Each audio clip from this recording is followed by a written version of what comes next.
こんにちは、りなです。私ね、エンシェルズのカラーバターっていう商品をもう何度もリピートしてて、すっごく愛用してるんですよ。もう本当にね、いいんですよこれ。とにかく手軽だし、髪が全然傷まない、刺激臭が全然なくて、むしろいい匂いだし、おまけにコスパもいいんですよ。そういうわけで今日はこのカラーバターを使ってすっごく簡単にカラーリングしている様子をお届けいたします。はい、まず前開きの汚れても大丈夫な服を着ます。そしてケープを装着します。実際は大抵私はお風呂に入る時にシャンプーのついでという感じで本当に気軽に染めちゃってるのでケープとか必要ないんですけど、今日は撮影するために洗面所で染めるのでちゃんと着ています。お風呂で半身浴ついでに染めちゃうっていうのが一番簡単です。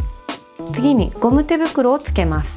これはつけなくても大丈夫なんですけど、つけた方がいいです。カラーバターが爪の中に入っちゃうとちょっと落ちにくかったりするので、私はつけるようにしています。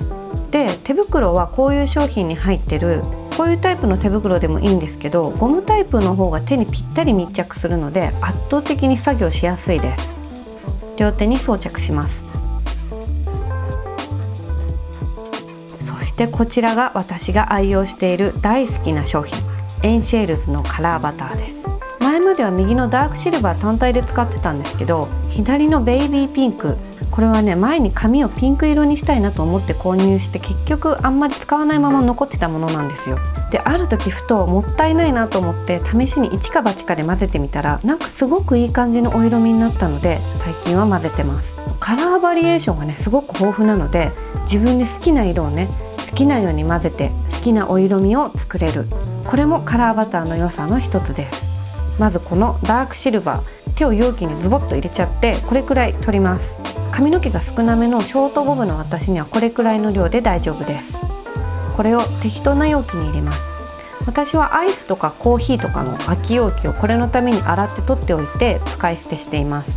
一度手袋を脱いで今度はピンクを手に取ります。割合としてはだいたいダークシルバーの5分の1の量ぐらい、だいたいこれくらい、適当で大丈夫です。これを先ほどダークシルバーを入れたカップに追加します。そして最後にこちらのコンディショナーを入れます。これは前にシャンプーと間違えて購入して使わないまま置いといてたものなのでカラーバター専用にしちゃってるんですけど、コンディショナーでもトリートメントでもどっちでも大丈夫だと思います。普段お使いのもので大丈夫です。だいたいダークシルバーと同量か同量より気持ち少なめくらい入れます。これを入れない場合より色が濃く染まります。なのでより濃く染めたいって方は入れないでください。ただ入れないと髪に伸ばしにくいのでムラになりやすかったり、あとカラーバターの量をねその分たくさん使うことになるのでちょっとコスパが下がります。手でぐるぐる混ぜていきます。なんかチョコレートみたいで美味しそうですよね。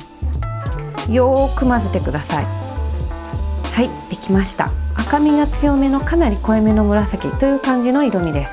これを手に取ります。ボトッと下に落とさない程度、だいたいこんな感じ。これをおもむろにペタペタ、もう何も考えずに塗っていきます。とにかくね塗っていきます。ブロッキングとか順番とか難しいことはなしです。めんどくさいので手に取っては塗り、手に取っては塗りの繰り返しです。ただ一つすごく重要なポイントがあります。とにかくたっぷりと塗ってください。もし量が足りなそうだったらケチらないで追加しましょう。量が足りないとムラになります。多少肌についちゃっても大丈夫なんですけど、目立つ部分についちゃった場合はなるべくティッシュとかで拭いましょう。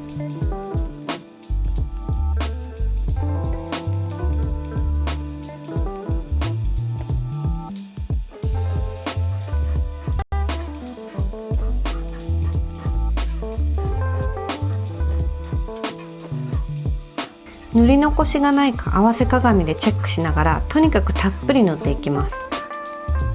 腕をまくるの忘れてたんですけど、まくった方がいいです。おおよそ全体に塗れたらカラーバターを両手に伸ばして揉み込みながら手ぐしを通しながら塗ります。髪の内側も丁寧に手ぐししながら塗り込みます。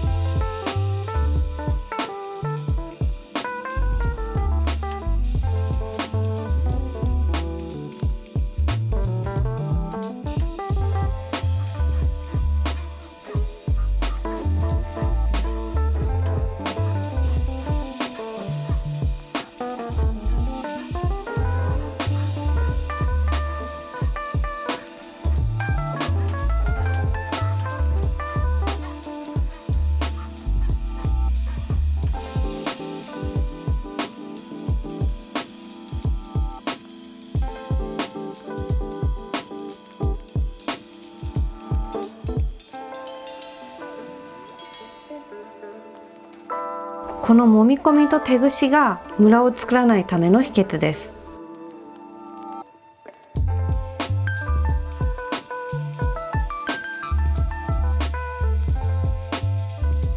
塗り終えたら肌についちゃったところを水で濡らしたティッシュで拭きます。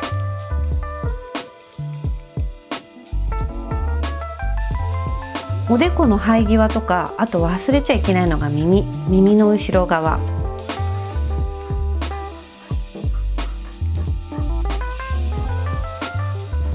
多少色が残っちゃっててもちゃんと取れるので、あまり神経質になる必要はないです。はい、このまま1時間ほど放置します。これカラー剤でよくあるツーンとした刺激臭とか頭皮のピリピリした刺激とか全くないので、かなり快適に過ごせます。1時間経ったので洗います。お湯でよーく流して、シャンプーはね、染めた当日はしない方がいいらしいんですけど、したいっていう方は軽めにしとくといいと思います。濃いめに染めると 2,3 日はね、少しタオルに色がついちゃうんですよ。なので気になる方は色付きのタオルとか使い古したタオルで拭いた方がいいと思います。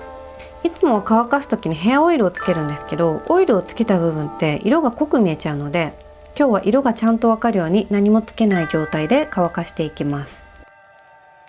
できました。どうでしょうか。ツヤツヤサラサラになりましたし、栗みたいな色になりましたね。なんか形も栗みたいですね。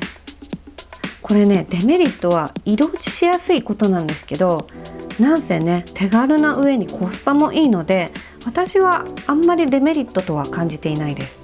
むしろ私は飽きやすいので、髪を明るくしたり暗くしたりっていうのを短期間で繰り返せるのは、学校とかお仕事とかでほんの 2,3 日暗めに染めたいって方には本当にもってこいの商品だと思います。もしね、失敗しちゃってもすぐに染め直しできるし、本当にお手軽なのでとってもおすすめです。最後までご視聴いただきありがとうございました。